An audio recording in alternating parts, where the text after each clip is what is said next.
Hello children, how are you all? I hope you all are fine, happy, healthy at your home. Dear student, class 4 PT2 course now going to be started. In your PT2 syllabus, there are two chapters.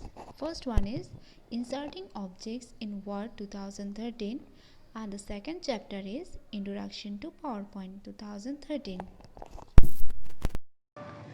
Now, the important point is that first I will complete one chapter. First explanation of this chapter will be completed, then book exercise will also be completed. After completing all these things, I will conduct the test on this chapter. So these things will help you to continuity of your study. Hope you all understood. Okay, let's start our first chapter, that is inserting objects in Word 2013. Inserting objects in Word 2013. In this chapter, we will discuss about editing and formatting in WordArt, inserting clipart and pictures, inserting and modifying the appearance of a drawing object. These three things basically discussed in this chapter. In Word 2013, non-text elements in a document are called objects. We know that the non-text element in a document is called objects. The objects are pictures, clipart, images, graphs and tables, worded, etc. The text element means that the writing portion is called the text element, and the non-text element means that the picture, clipart, images, graphs, etc. that are used in Microsoft Word. About WordArt. What is WordArt? WordArt is a feature in Word 2013 which allows you to display your text in an artistic manner.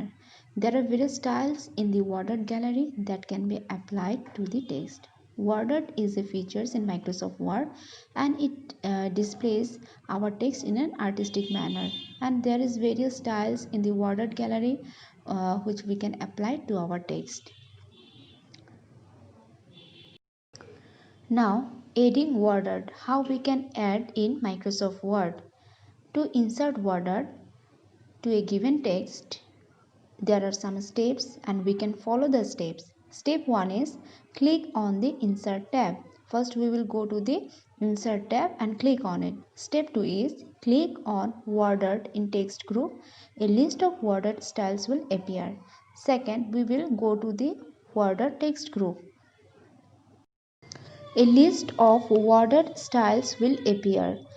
Step 2 is click on the WordArt in text group.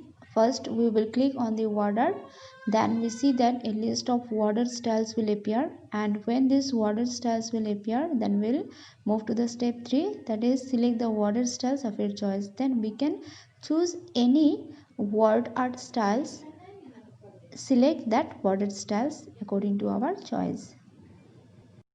Step 4 is choose the desired font from the font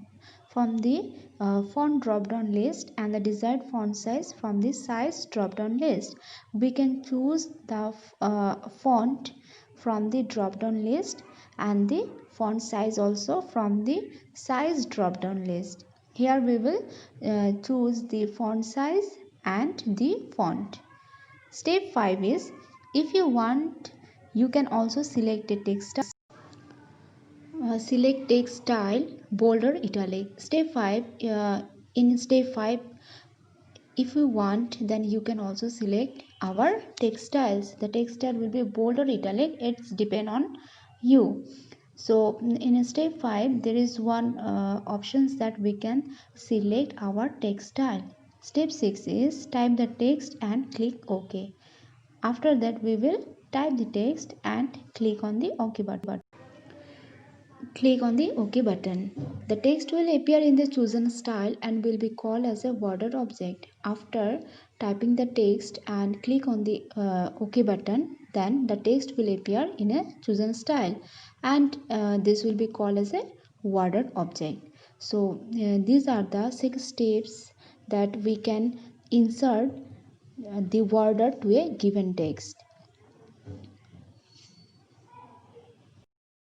Now our next topic is formatting border. We can format border. There are various ways to format the border text. Basically there are two ways. First one is changing or adding an effect and changing the shape of a border object. These two ways we can format the border text. And how we can format the border text, there are basically two steps. We can follow the steps and change the formatting border.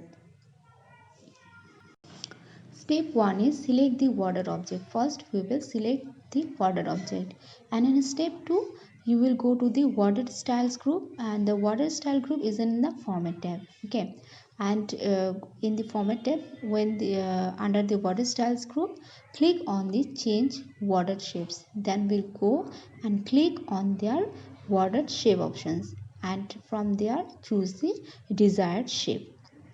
These are the two steps. Applying effects. There are three steps. By following three steps, we can apply the effects in our text. Step 1 is first you will go to the format tab and click on the text effects group.